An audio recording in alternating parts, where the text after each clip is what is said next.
broken number one when I was just broken, man, when I was 10. My older brother was 12. He got electrocuted. We were home alone and he died in my arms. I was so broken as a little kid. And part of my evolution of being like a fitness freak was to build a meat suit, to pack muscle around, to protect that little kid, who lost his older brother and didn't know how to weep, didn't know how to grieve. Then I was broken, oddly broken at the height of my success on American Gladiators. And I was broken in spirit. Welcome to Stuck to Unstoppable, where we interview the world's foremost thought leaders to break things down in order to help you get past your hurts, habits, and hang-ups and finally level up and move forward. I'm your host, Scoggins. Now let's go ahead and get into today's guest and our featured conversation. You're not going to want to miss it. Our special guest today is an American athlete, television personality, author, actor, producer, and peak performance strategist. Dan Nitro Clark is also known for his standout role as the Gladiator called Nitro on the hit TV show American Gladiators.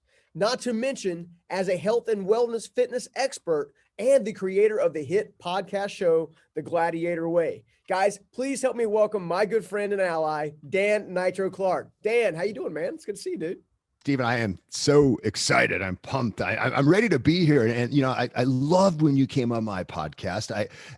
You were fantastic. The storytelling was fantastic. I only hope that I can serve your audience as well as you serve mine. Dude, I have zero doubt about that. I mean, one of my favorite things, right before you invited me on your show was I had to go research all the things that have, kind of transformed and changed your life. Obviously, well on TV, playing football, and then the transition. And then now, doing a major podcast and books. And dude, you've been doing so much. And then I stumbled across your TED Talk, The Art of Living, right? The Art of Living a Happy Life, man, dude. I was like, okay, so he invited me on his show, but I already know that once I get a chance to, I'm going to invite him on mine. Cause I'm telling you what, that touched me. Cause you yourself haven't had it necessarily easy, right? To get to where you are today. So share a little bit about that. Cause it's touching. So for the TED Talk, The Art of Living a Happy, Fulfilled, Meaningful Life, I had a heart attack 7 years ago. And I was a guy who was a former professional football player, who went to college on a football scholarship, who ran around on spandex on TV on the show American Gladiators. And long hair. And long hair. Yeah, well, I had hair. That's funny. And so what happened was I was someone who's always identified themselves by what they could do with their body, their physicality. It was my identity. Football player, CrossFit guy, martial artist. That was my identity. And when I had the heart attack 8 years ago, it was like in an instant, my identity vanished when I was in the back of an ambulance and they were putting oxygen, and they were taking my pulse. They wheeled me inside the hospital into the emergency room. The doctor comes and sees me, and I look at the doctor, Stephen, and I say, I got one question for you. Because I was having terrible chest pain. Yeah. After he did his test, I looked at him, I says, am I going to die? Mm-hmm. And I did that for reassurance, hey, we're not going to lose Nitro on our watch. I just wanted a pat in the back. And he was like, you've had a heart attack for the last 3 hours. We're going to do everything we can. We have to rush you to surgery. Yeah. And in the 20 minutes before I went to surgery, I got to do an evaluation of my life. I got to find out what was important in my life. And so many of the things that I thought were important, the big house, the German cars, the vacation home, all the plaques on the wall, those were the things that, I loved about my life. But in that moment of need, in that moment where I wasn't sure if I was going to live or die, that wasn't what was important. There were two things that were the most important thing to me. The first thing was I wanted the people that I loved to know that I loved them. And then I also wanted them near me. So for me, in that moment of being broken, I found my wholeness. I found what was important in my life, and it was the people I loved and having them near me. So when I got healthy again, which I did rapidly, because that's the way my brain works, I go from stuck to unstoppable as soon as I can. My brain, what do I got to do? What do I got to do? I did it safely. I came back, but I said, you know what? I don't want to be like that guy who speeds. You're like, oh, I'm not going to ever speed again. Next week, you're going a little faster. 6 months, 3 months later, you're like, whoa, you're speeding again. Yeah. I wanted to remember the lessons I learned. And I knew I had to change my life. So that's how the TED Talk came about. It came about what I learned from those moments of facing my death. And then I wrote a book out of it because I wanted a way to remember. Yeah. And as I started talking about and sharing what I learned, the life lessons about how to become unstoppable again, about how to find happiness and fulfillment, I had so many people that were moved by the ideas, because we live in this society as acquire more, do more, be more, get. And you end up on this hamster wheel of chasing success without ever being fulfilled. Yeah. And I promised myself I wouldn't do that. And so now I've made so many changes to my life that make it so much better. I don't have nearly as much, but I'm so much more happy. And that's incredible. Isn't that the strange way things work? Is like sometimes it takes a major adversity or a major setback just to kind of give you a fresh perspective on what does really matter. You know, I'm curious to know, had the heart attack not happened, where do you think you'd be at right now? What do you think is different? Gosh, that's a really, really good question. I hope I would not be that guy. You know what I mean? I hope I would not be that guy that I was, who had such trouble finding satisfaction, who had such trouble with having enough, because it was never enough. Yeah. You know what I mean? If God, it's never enough. And look, you know, it's such a dichotomy, because I believe in always having one foot moving forward with one foot firmly stuck in the present. I believe that's how we're happiest as human beings, as we thrive, as we move forward, as we try to extend our reach beyond our grasp. Yeah. But in the old life, I was always grasping. You know, I was always grasping. I never looked what was in my hand and was able to hold it. You know, was able to hold it. And, you know, it's been, you know, I don't know who I would be. I can say this to you, and I said this in the book, F Dying, that having a heart attack was one of the best things that ever happened to me. Yeah. And I guess that's what you call synthesized happiness, right? Dan Gilbert accelerated happiness, right? Yeah, well, Dan Gilbert wrote a whole book upon it, you know, and the whole thing is, things are never as bad as we think they are, and there's never as good as we think we are. Because most people think, you know, about the big things in life that are going to make them happy. Oh my God, when I get a 6,000 square foot house. Oh my God, when I get that beautiful, beautiful car. But they found that those big moments don't make us nearly as happy as we think they are. It's the little moments of human beauty and truth done over time, again and again. The number of them, the multitude, I think that contributes most to our happiness. What do you think? I totally agree. I think you just illustrated a beautiful picture, to be honest. In fact, the note that I jotted down is, meaning is in the middle. Meaning is in the margin.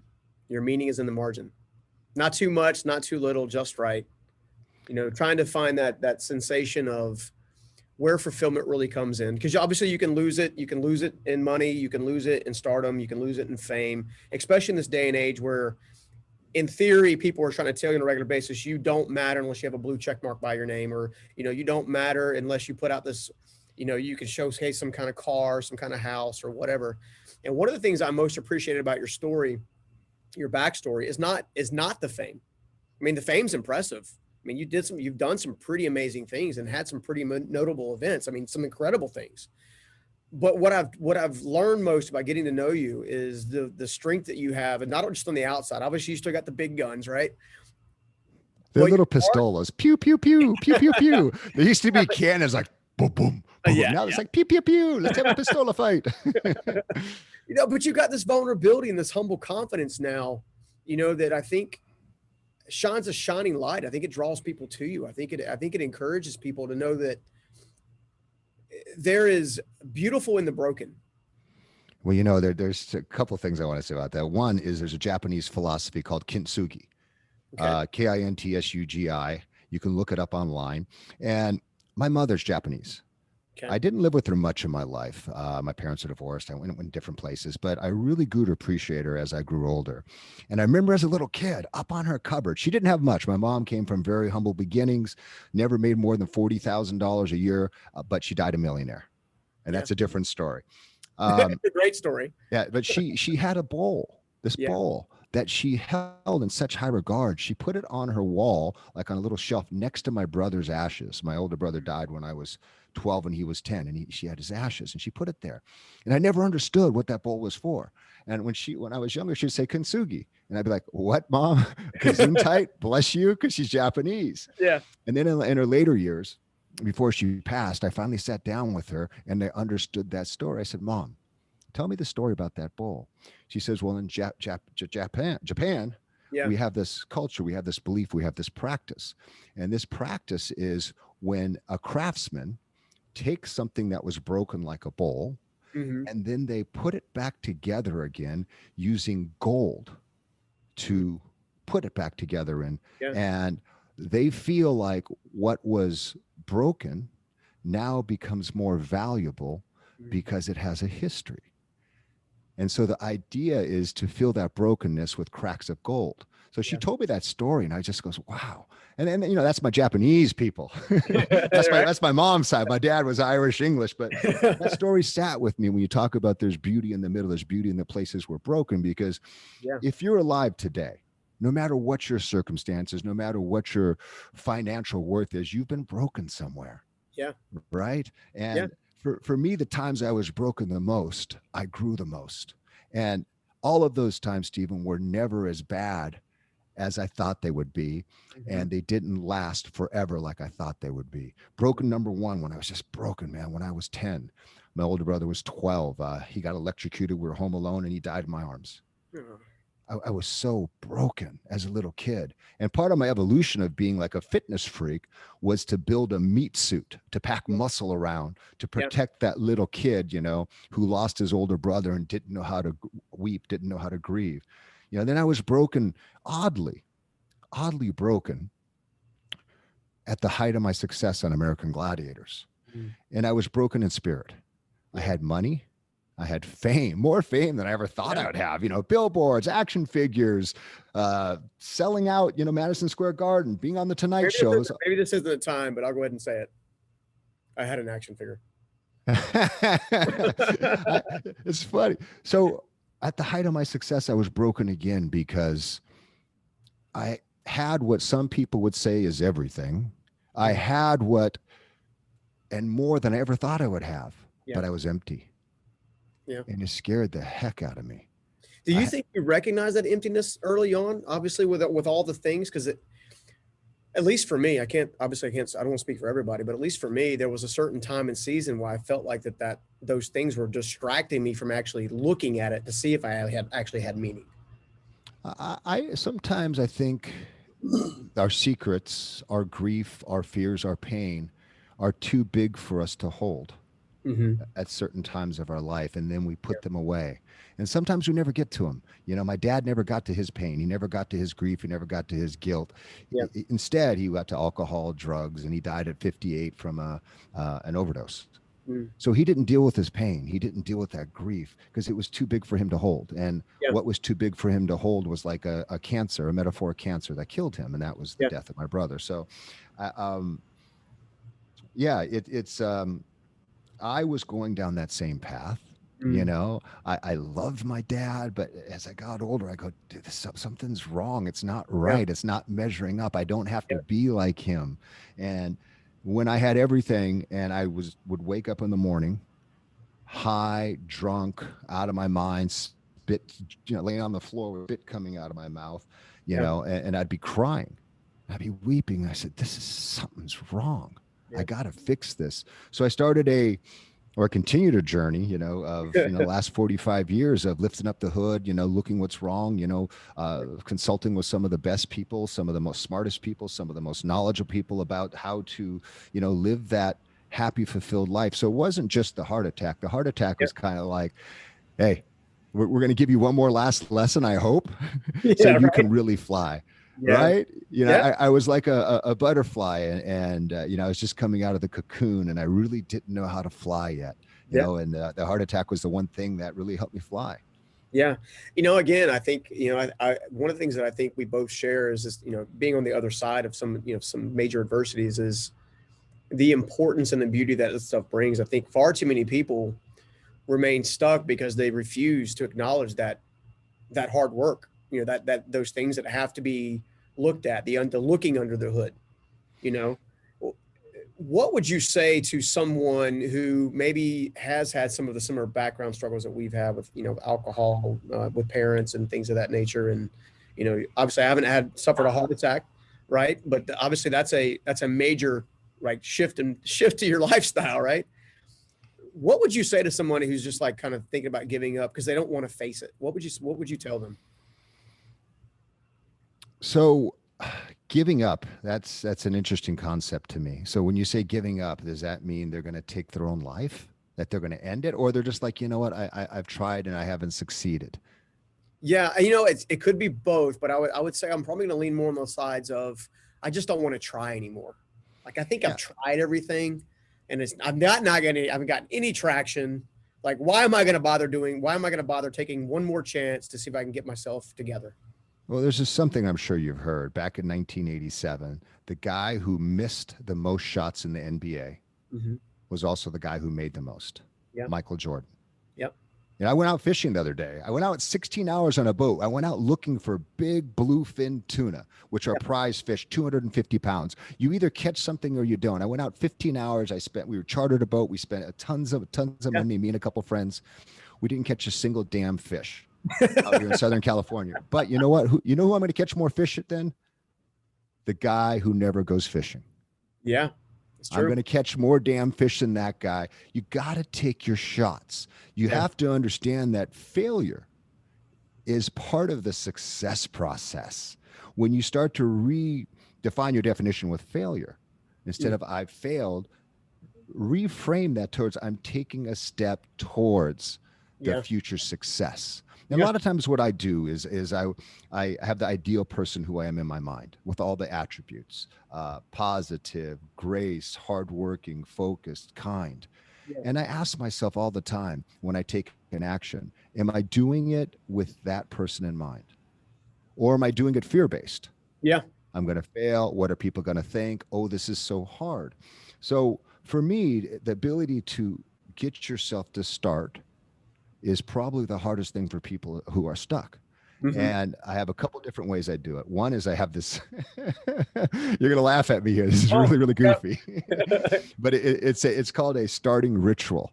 Like sometimes you see a baseball player, they chew tobacco, they hit one foot, hit the other foot when they're at their plate. People have all these superstitious things. But what I believe more than inspirational talk, which I think is helpful because it lights that fire in us, I believe in techniques and steps, processes that one can use to get themselves to start. And this is a launching sequence to launch yourself into action. So after I had my heart attack, the first day home from the hospital, the doctor told me not to move, be careful going up and down stairs. Don't take out the trash because all that stuff can give you a heart attack again. So I'm scared. So I'm laying there. I'm afraid. I'm afraid I'm going to die. This isn't about, a worried fear that's not possible, like anxiety. This is a real outcome. Be careful. You can die. Yeah. But I also knew there's a part of me, that other voice in me that said, you got to move, Dan. You got to move, Dan. And when I talk to myself in my head, it's not Nitro, it's Dan. I don't, that voice doesn't say, hey, once in a while it says, hey, Nitro, rise up, rise up. Gladiator.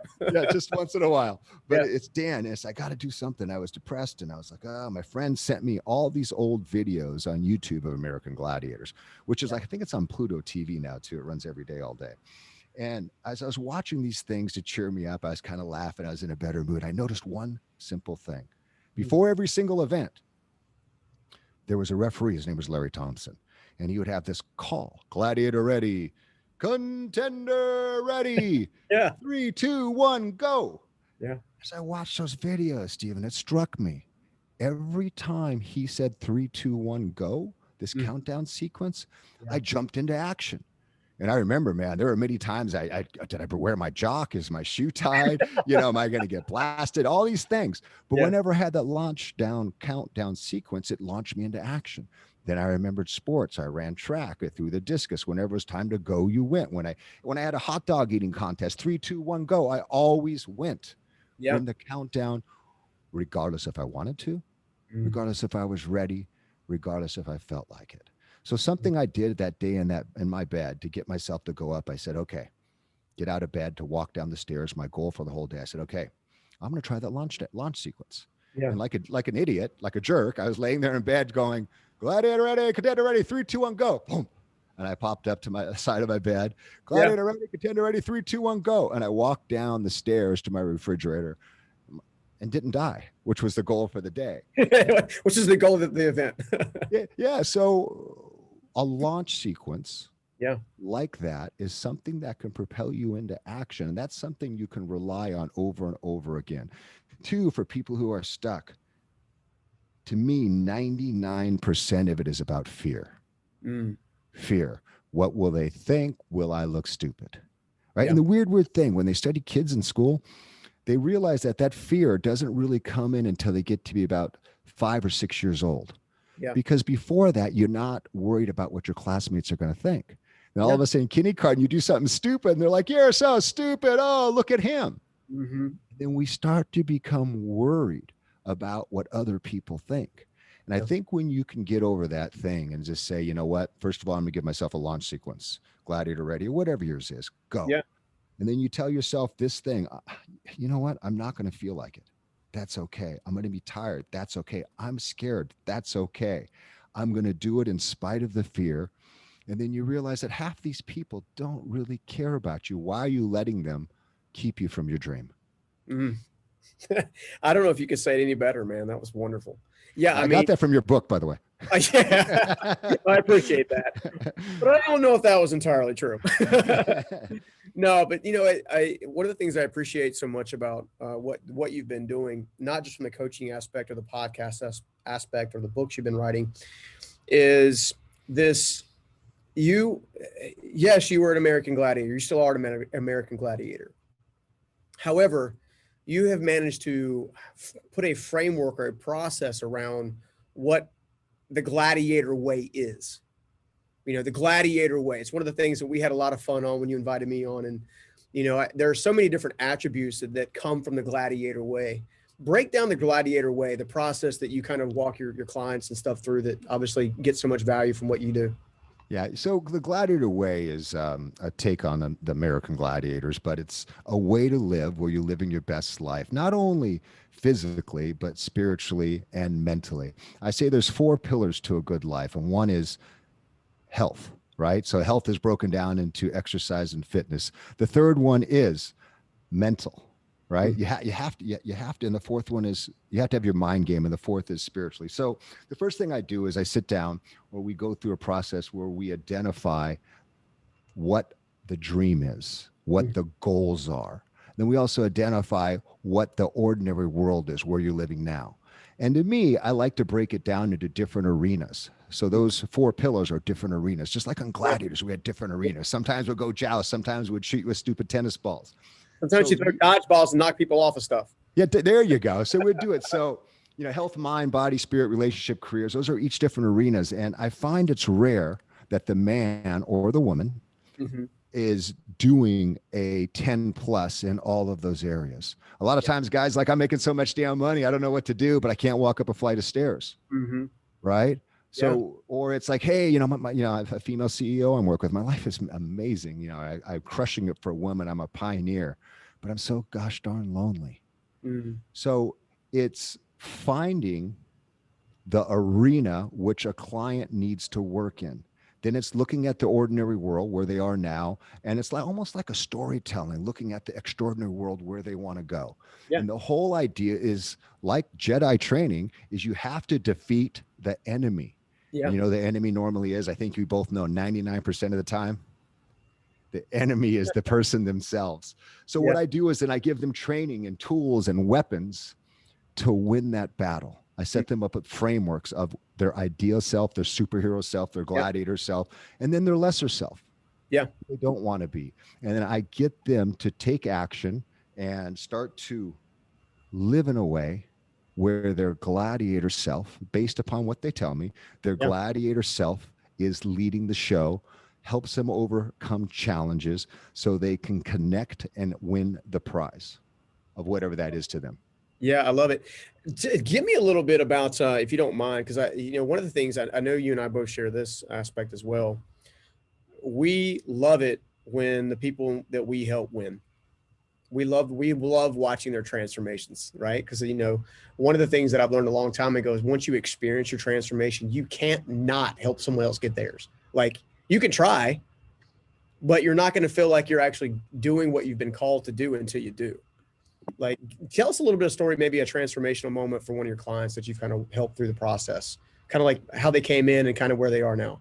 Well, let me start with this, though. Let me start to tell you where the idea was born and that feeling was born to help others. Yeah. Because I think that's the basis for it. For me, I really decided that I wanted to be of service and to coach and to help other people transform when I couldn't help the two people closest to me that I loved. Yeah. One, you know, growing up with a father who had alcohol and drug addiction issues. Yeah. Man, Stephen, I wanted more than anything to help him. Yeah. I didn't have the tools. So part of it was my lifelong quest to have those tools so that if I came across someone like my dad who needed the help, I could help them. It's taught me an important lesson, which was also echoed 4 or 5 years ago when my younger brother died of alcoholism. I couldn't help him either. He wasn't ready to get the information. So the first thing I do is when I take on a client or we bring a client in, and I charge a premium just because I want people who are so ready to change, who want to completely change their life. Because if people aren't ready to change, which I've learned from my brother, you know, died at 44 years old, broke my heart. I learned from my dad, died at 58, broke my heart. If they're not ready to change, then there's nothing I can do to help them. Yeah. But for those, Stephen, who are ready to change, I mean, it's like rise up, it's nitro up, it's nitro up. And I coach anybody I feel like I can make a difference in their life that's ready to change. And sometimes, you know, for me, you know, money is not the biggest thing. Yeah. For my high price client, yes, you know, look, you're gonna. But I've also coached people for free. Yeah. You know, I watched this interesting documentary recently by Brian Stevenson, and it was on HBO. And he was my girlfriend's law professor.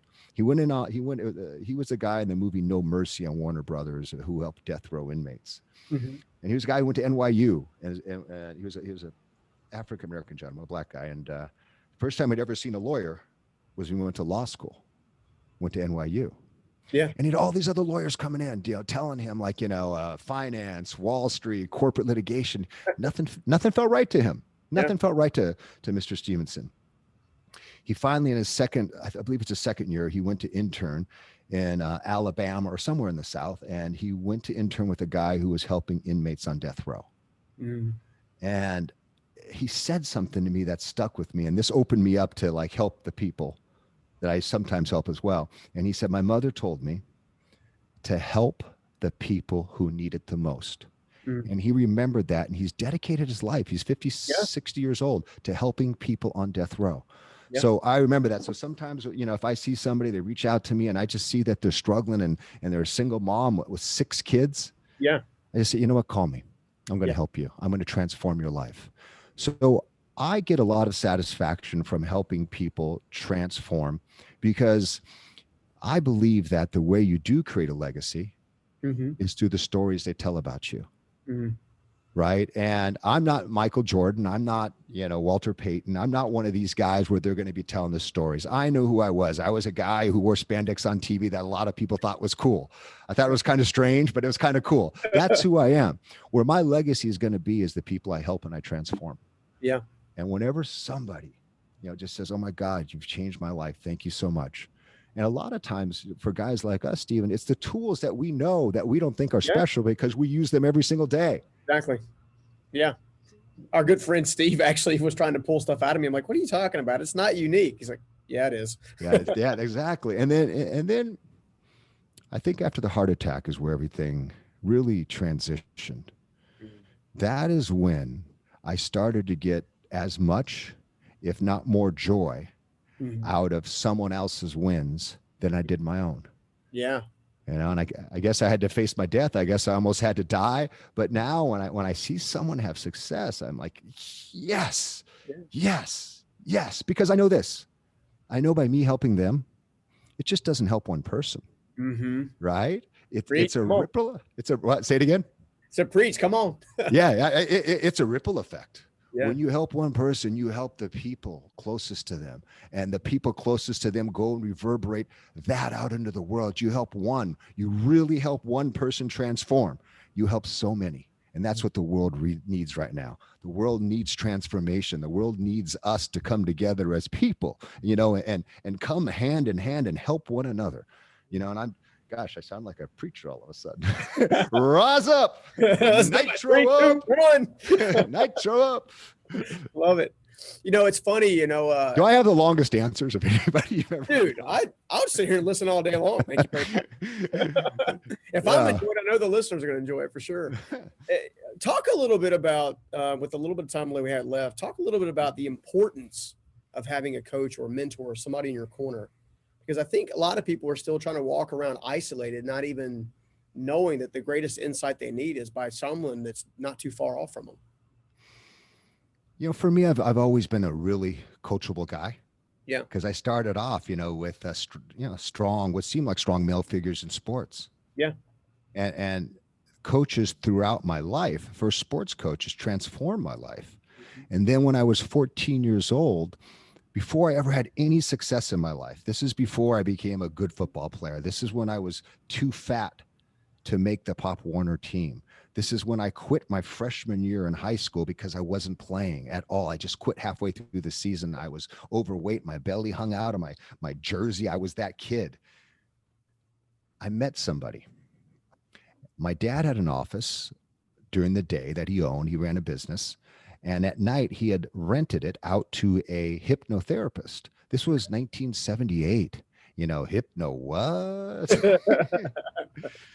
And this gentleman, Roger, told me about the power of the mind, the power of belief. And I'd never heard anything about this, and I've never been successful. Again, I was this kid who 4 years earlier lost his older brother, and I'd drugs and alcohol, all that stuff at a young age I'd been subject to, and I'd never been successful before at anything. He said, you know what? He said, the mind is strong. He says, if you get into a relaxed place where you have a straight stream of consciousness from your consciousness to your subconscious, you can make great changes. And he says, you can have success first in your mind, do the work in life, and everything will change. You're taking a vacation towards someplace you want to go, a journey. And so what I did, he had me do, is he had me start visualizing myself successful on the football field. And 1 year I went from a kid who was too fat to play, who quit his freshman year. I came back my sophomore year, and I worked hard. I visualized every day my success, and I became MVP. 1 year, dropout to the most valuable player on his football team at Saddleback High School in Santa Ana. So that was a mentor. That was a coach. And I've had people come throughout my life who've taught me and who still teach me today. Yeah, absolutely. I look for mentors all the time. We just talked about people I've had on my podcast, and I find myself, I'm attracted to, not that way, but I feel myself a pull towards, dudes that are older than me, almost like a father figure that have had success, and then what success can they put back? But also when you talk about coaching, it's not just about personal coaching. It's about coaching anywhere. I think there's something that gets stuck in people's mind. If you wanted to learn how to shoot a bow and arrow, you would probably get a coach, right? If you wanted to learn to be a carpenter, you'd probably get a seasoned carpenter to help you. But when it comes to your most valuable asset, personal mastery, to be able to get yourself to do the things that you need to do, that you say that you want to do, for some reason, we won't get a coach for that. Yeah. And it's so interesting because one is about an external skill, right? Archery, singing, pottery. Yeah. You go to pottery class in a second. I want to learn to do pottery. Singing, I want to learn because those are external things. Yeah. But our most valuable asset, the internal things, we're afraid to get coaching. And if you're afraid to get coaching, that's probably why you're stuck right now. Find someone like Steven who can help you. Dude, that's brilliant. I think the key factor, I think you used the word afraid. There are two things that I think people are afraid of when it comes to getting that external source. They're afraid of being vulnerable and showing someone they're ugly because they might get judged. I think they're also afraid of the fact that, and I'm going to use this term loosely because I don't know of another way to put it at the moment. I think they're also afraid of the work that it's going to take and the commitment. I think that those things are very different, or very instrumental things in someone's overall transformation and success. And it's one of the reasons why I've been so inspired by what you've been doing, is because you're able to break down many of those vulnerability walls and many of those fear-based walls. You don't have to, you're like, dude, this is where I messed up. This is what happened in my life. Look, I turned out okay. You can too, kind of, you know what I'm saying? I find that the world is craving, they're sick. I'd say it this way. I feel like the world is tired of gurus, but is in need of guides. Ooh, I like that. That's what I feel like. And I'm proud to say that I have a new friend that I know is a great guide, who's interested in helping as many people as he possibly can with processes and frameworks that actually work, right? You're not out being self-proclaiming. That's one of the things I admire about you most. I mean, you've had platforms and you have the availability to have platforms, but yet you're choosing to serve. And if the platform just continues to grow like it has been, fantastic, but it's not the platform you're searching for. It's the piece inside of another person that seems to give you even more gladiator strength, if you will. And that's what I love about you, man. Love it. Yeah, I'm nothing but a reflection of the people I help. Yeah, dude. All right, that's tweetable. Got to tweet that for sure. Man, I love it. Well, look, tell everybody how they can stay connected with you, man, because I love what you're doing. I want to be a part of it. Anything I can do to help you just continue to just get out there even more and more and more, I want to help you do that for sure, because I've been so inspired by our conversation today. As I was by yours. It's definitely a mutual admiration society here. And again, I'm so honored, and thank you for taking the time to sit with me and interview me and to hear my story. So thank you so much for that. If anybody wants to look me up, I'm easy to find. Just Dan Nitro Clark. Just go type that in. If you type Dan Clark in, I don't know who you're going to get. No, because I went to the pharmacy one day, I'm like, oh, my name's Dan Clark. And they're like, okay, what's your middle name? I said, come on. How many Dan Clarks can you have? This was at UCLA Medical Center. Like, yeah. She looks through, she goes, I have 22 Dan Clarks. And I was like, that's just a pharmacy. So, like Dwayne The Rock Johnson, I kept the Nitro in there, Dan Nitro Clark. Just look up Dan Nitro Clark, Facebook, Instagram, or dannitroclark.net. And, let me know how I can help you and serve you. And again, thank you, my brother.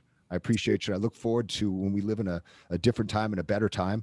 Or not even that so much. When this changes enough where I can come out and see you and I can come support you in your event or whatever you need. Oh, dude, I'm looking forward to it. I've got to put you on the stage. There's no doubt about it. I've got to get you in front of as many people as possible, man. Nitro up. Nitro up. That's going to be, I'm actually going to play theme music just for fun. All right, buddy.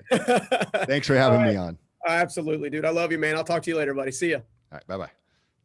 Guys, I hope you enjoyed that interview just as much as I did. And if you really like that one, I know you're going to love this one. So check it out. My mom and dad were not supportive at first. They were like, are you crazy? I mean, you literally just made $140,000 in 4 months on quota at this company. You're on pace to make $400,000 a year. What are you doing? Just take the money and move on with your